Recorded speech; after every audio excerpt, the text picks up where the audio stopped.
Hello and welcome to sunny Valencia, the harbour, the most beautiful harbour in the world, next to the most beautiful man in the world, Mr. Pro. Aw, shucks. We got to a special edition of Pro Me Up.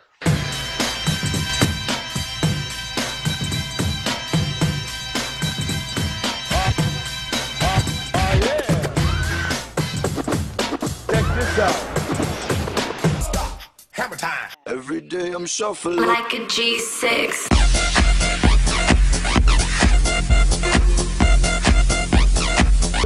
Shuffling.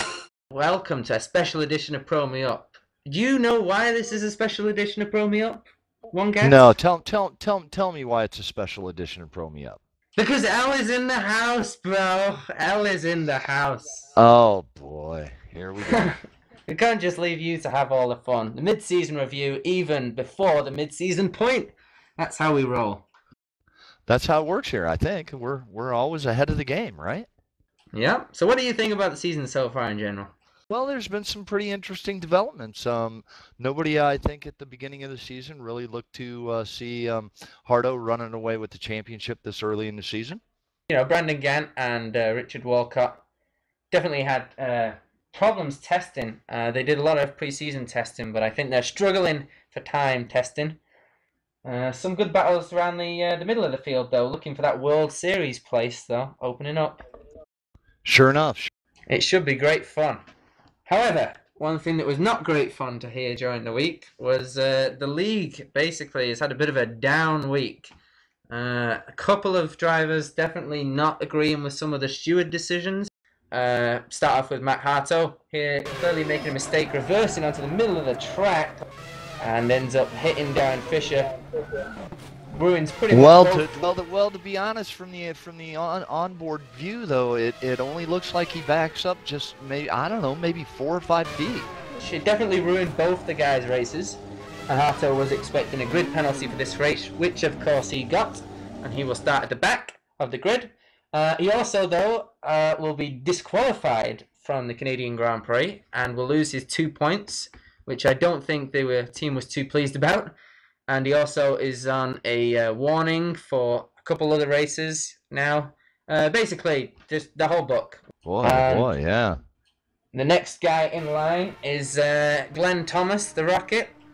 Rocketed his way back to 9th place on the grid.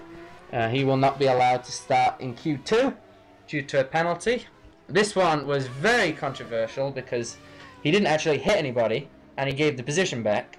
So I don't know what grounds the stewards based it on. Illegal movement back onto the track. Unsafe re-enter onto the track where, I guess I can see their point.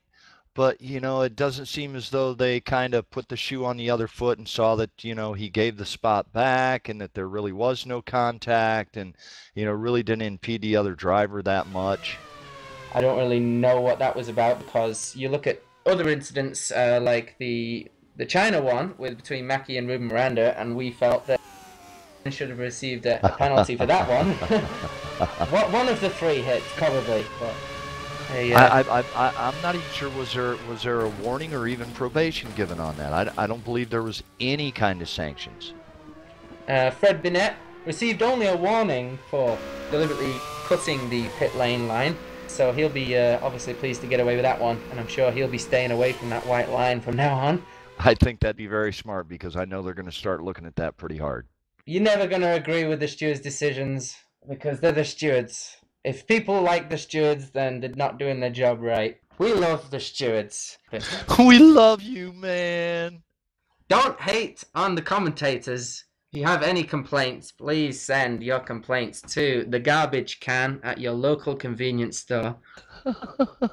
or you can dial 1-800-EAT-SHIT. We don't like the stewards. That's how we roll. Let's race. Giddy up. Alright, we go to qualifying here with Matt Harto starting last alongside Craig Hunter. In the 8th row we've got Fitz Michael and JJ Addison. Todd Kelly lines up next alongside Juice Michaels.